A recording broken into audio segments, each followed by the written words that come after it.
Hello friends, this is Abila. Welcome to my YouTube channel.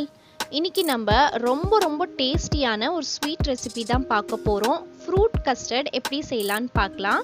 Fruit custard வந்து ரொம்ப tasty, ரொம்ப healthy, டக்குன்னு வந்து ரெடி பண்ணிடலாம். ஸோ ரெசிபி பார்க்குறதுக்கு முன்னாடி வீடியோ ஃபர்ஸ்ட் டைம் பார்க்குறீங்கன்னா ப்ளீஸ் சப்ஸ்கிரைப் பண்ணிட்டு சப்போர்ட் பண்ணிக்கோங்க. ஸோ வாங்க இப்போ ஸ்டார்ட் பண்ணலாம். நான் வந்து இன்னைக்கு 1 லிட்டர் மில்க் வந்து நல்லா பாயில் பண்ணி எடுத்துக்க போகிறேன். நல்லா க்ரீமியாக திக்கான மில்க் எடுத்துக்கோங்க. மில்க் நல்லா பாயில் ஆகட்டும், அது வரைக்கும் கஸ்டர்ட் பவுடர் ரெடி பண்ணிக்கலாம். 1 லிட்டர் மில்க்குக்கு பெரிய ஸ்பூன்லேருந்து ஒரு 3 ஸ்பூன் வந்து கஸ்டர்ட் பவுடர் கரெக்டாக இருக்கும். கொஞ்சமாக தண்ணி சேர்த்து லம்ப்ஸ் இல்லாமல் நல்லா மிக்ஸ் பண்ணி எடுத்து வச்சுக்கோங்க. பாருங்க இந்த மாதிரி இருக்கட்டும். இப்போ வந்து நம்ம மில்க் வந்து பார்த்துடலாம். பாருங்க நல்லா உங்களுக்கு பொங்கி வந்துட்டு இருக்கு. ஸோ இப்போ மீடியம் ஃப்ளேமில் வச்சுட்டு நீங்கள் சுகர் சேர்த்துக்கோங்க. சுகர் வந்து கம்ப்ளீட்டாக உங்களோட ஆப்ஷன் தான். நான் வந்து 1 லிட்டர் மில்க்கு 1 பவுல் வந்து சுகர் சேர்த்துருக்கேன். சப்போஸ் நீங்கள் கண்டென்ஸ்டு மில்க் வந்து சேர்க்குறீங்கன்னா ஹாஃப் கண்டென்ஸ்டு மில்க் ஹாஃப் வந்து சுகர் சேர்த்துக்கோங்க. சுகர் வந்து கம்ப்ளீட்டாக உங்கள் டேஸ்ட்க்கு ஏற்ற மாதிரி நீங்கள் ஆட் பண்ணிக்கோங்க. சுகரும் மில்க்கும் நல்லா பாயில் ஆகட்டும். ஒரு 5 மினிட்ஸ் குக் பண்ணிக்கோங்க.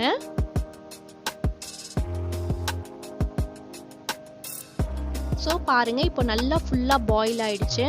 இப்போ நம்ம கஸ்டர்ட் பவுடர் மிக்ஸ் பண்ணுறதுக்கு முன்னாடி நல்லா இந்த மாதிரி விஸ்க் பண்ணிக்கோங்க. ஏன்னா எந்த விதமான லம்ப்ஸும் இருக்கக்கூடாது. அப்புறமா அந்த லம்ப்ஸ் எடுக்கிறதுக்கு கொஞ்சம் கஷ்டமாக இருக்கும். இப்போ மீடியம் ஃப்ளேமில் வச்சுட்டு நல்லா வந்து இந்த மாதிரி இது பண்ணிகிட்டே இருங்க. இல்லைன்னா உங்களுக்கு லம்ப்ஸ் மாதிரி வந்துடும்.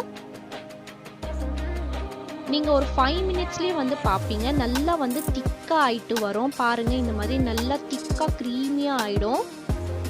இது நீங்கள் ஆற விட்டுட்டிங்கன்னா நல்லா உங்களுக்கு ஃபுல்லாக கட்டியாக ஆகிடும். இது பாருங்கள், இதுதான் கரெக்டான கன்சிஸ்டன்சி. நான் உங்களுக்கு ஸ்பூனில் எடுத்து காமிக்கிறேன். ஃப்ளோவியாக இருக்கும்போதே வந்து நீங்கள் ஸ்டவ் ஆஃப் பண்ணிவிட்டு நல்லா ஃபேனுக்கு கீழே நல்லா ஆற விட்டுடுங்க. பாருங்கள் நல்லா இது வந்து நல்லா ஆறிடுச்சு. ஃபுல்லாக திக்காக ஆகிட்டுருக்கு. பாருங்கள், முதல்ல க்ரீமியாக இருந்தது, இப்போ நல்லா திக்காக ஆகிட்டுருக்கு. இப்போ நம்ம ஃப்ரூட்ஸ் வந்து மிக்ஸ் பண்ணிக்கலாம். ஃப்ரூட் மிக்ஸ் பண்ணுறதுக்கு முன்னாடி நல்லா ஆறிடுச்சான்ட்டு செக் பண்ணிக்கோங்க. நான் வந்து இன்னைக்கு ஒரு ஆப்பிள் எடுத்திருக்கேன், பொமோக்ரேனேட் 1 எடுத்திருக்கேன், பனானா.